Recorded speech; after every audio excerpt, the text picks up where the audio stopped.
poring over the European Commission's forecast. We're looking at subdued growth, unemployment to stay at record highs. Pretty grim reading all round, eh?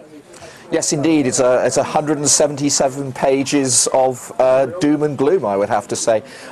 This downgrade probably shouldn't have come to much of a surprise for market watchers, because if you look at the most recent staff estimates from the ECB, which were released in September, they're forecasting just 1% economic growth from out of the Eurozone next year. So 1.1, I think they'd be happy to bag that for 2014.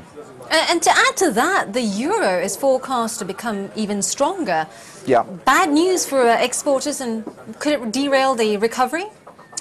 Well, it's interesting because if you look at the rhetoric coming out from policymakers over the summer, it did shift subtly. In the early part of the year, the drivers of growth in the Eurozone were said to be exports and investment. Over the summer, as the fallout in emerging markets unfolded, that shifted to domestic demand and investment. But it's hard to see how domestic demand is going to fill that gap when unemployment is set to remain stubbornly high, as is wage growth. Sure. And do you think the ECB has been a bit too relaxed about the threat of deflation? Yeah, I think they're massively behind the curve. There are certain elements to the Eurozone economy which are reminiscent of Japan in the 1990s, and we know that didn't end happily. So, yes, they're behind the curve. It's only a matter of time until the ECB cut. I don't think they're going to do that this week, but I think all bets are off for December and early part of the year. No-brainer. They're going to have to do it.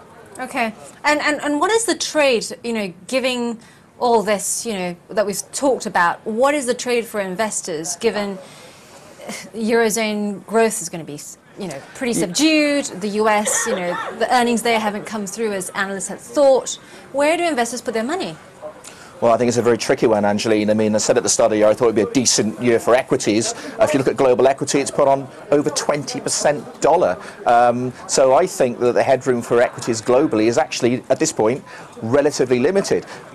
Focusing specifically on the Eurozone, you have seen this significant outperformance of European stocks over the US, particularly over the last 3 or 4 months. I think that's topping out.